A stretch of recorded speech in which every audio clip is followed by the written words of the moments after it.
Pala general ആശുപത്രി വളപ്പിലെ പുളിമരം അപകട ഭീഷണി ഉയർത്തുന്നതായി പരാതി. ജനറൽ ആശുപത്രി പുത്തൻപള്ളിക്കുന്ന് റോഡ് നവീകരണത്തിന്റെ ഭാഗമായി മണ്ണ് നീക്കം ചെയ്തതോടെ ആശുപത്രി കോമ്പൗണ്ടിൽ നിൽക്കുന്ന പുളിമരം ഏതു നിമിഷവും നിലം പതിച്ചേക്കാമെന്ന ആശങ്ക ഉയരുന്നു. ആശുപത്രിയിലേക്ക് എത്തുന്ന രോഗികൾ ഉൾപ്പെടെ നിത്യേന ധാരാളം ആളുകളും വാഹനങ്ങളും കടന്നുപോകുന്ന തിരക്കേറിയ റോഡിനോട് ചേർന്നാണ് മരം നിൽക്കുന്നത്. മണ്ണ് നഷ്ടപ്പെട്ട് വേരറ്റ് നിൽക്കുന്ന മരം മുറിച്ചു മാറ്റുകയോ സംരക്ഷണ ഭിത്തി കെട്ടുകയോ ചെയ്ത് അപകട ഭീഷണി ഉടൻ ഒഴിവാക്കണമെന്ന് Indian National Congress Pala block general secretary Jose Panakkachali ആവശ്യപ്പെട്ടു. ഇത് വളരെ അപകടകരമായ ഒരു സ്ഥിതിയാണ്. വാസ്തവത്തിൽ ഇത്രയേറെ മണ്ണ് നീക്കം ചെയ്യണമായിരുന്നുവെങ്കിൽ ഈ മരം തുടക്കത്തിലെ വെട്ടിമാറ്റിയതിന് ശേഷമായിരുന്നു നമ്മുടെ ഈ വർക്ക് തുടരേണ്ടത്.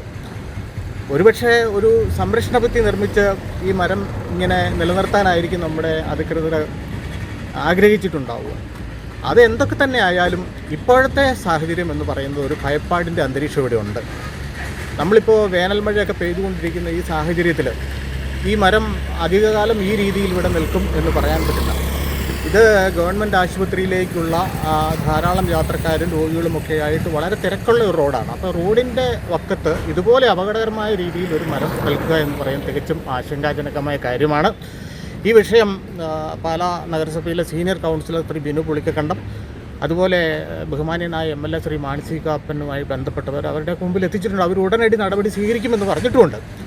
അപ്പോൾ ഇതിൻ്റെ അടിയന്തര പ്രാധാന്യം എന്ന് പറയുന്നത് വളരെ അപകടകരമായ ഒരു സ്ഥിതി ഉള്ളതുകൊണ്ടാണ് ഇത് വീണ്ടും കൂടുതൽ ഇങ്ങനെ പറയേണ്ടി വരുന്നത്.